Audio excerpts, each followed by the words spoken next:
ព្រះលំពង់រាជា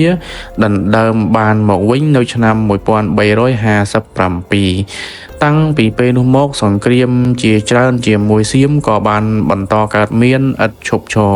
ការវាយលុកលើកទី2នោះគឺក្នុងរាជ្យព្រះបាទធម្មាសោកឆ្នាំ1373ស្ដេចសៀមនាមរាមាសូរបានឈ្លានពានក្រុងអង្គរនិងបានយកឈ្នះកាន់កាប់ប្រទេសកម្ពុជានៅឆ្នាំ1393និងបានដាក់ឲ្យស្ដេចនាមពញាក្រែកឡើងសោយរាជ្យដែលមាននាមថាឥន្ទរាជាឆ្នាំ1394សង្គ្រាមនេះត្រូវចាត់ទុកថាជាសង្គ្រាមឆក់ប្លន់ព្រោះសៀមបានប្រមូលទ្រព្យសម្បត្តិរបស់ខ្មែរនិងមនុស្សខ្មែរទៅកាន់នគរសៀមស្ទើរតែអស់គ្មានសល់ពីប្រទេសប៉ុន្តែប៉ុន្មានខែក្រោយមកព្រះបាទពញ្ញាយ៉ាតក៏វាយដណ្ដើមនគរមកវិញនិងប្រកាសឡើងគ្រងរាជ្យ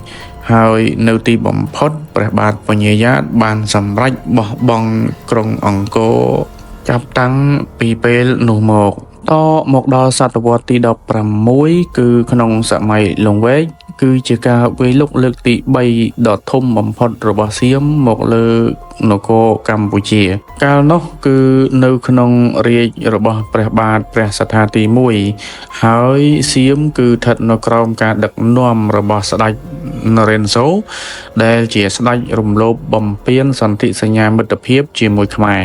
សៀមលើកទ័ព300,000នាក់វាយលុកក្រុងលង្វែកបានសម្រេចនៅឆ្នាំ1594និងបានប្រមូលទ្រព្យសម្បត្តិកេណ្ឌរាស្ត្រខ្មែរនាំទៅស្រុកសៀមអស់រលីងស្ដេចនរេនសូបានបញ្ជាឲ្យដុតបំផ្លាញក្រុងលង្វែក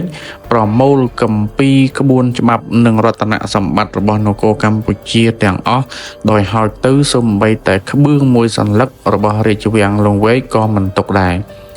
នេះគឺជាសង្គ្រាមឆក់ប្លន់ដ៏ឃោរឃៅបំផុតពីព្រោះសៀមមិនបានដាក់ស្ដេចឲ្យសោយរាជ្យនៅក្រុងលង្វែកនោះទេគ្រាន់តែដាក់មេទ័ពថ្នាក់ទាបម្នាក់និងទាហានតិចតួចប៉ុណ្ណោះចាប់ពីពេលនោះមកកម្ពុជាបានធ្លាក់ដុនដាបនិងបែកបាក់លំបាកវេទនាជាទីបំផុតនេះជាដំណាក់កាលដែលអ្នក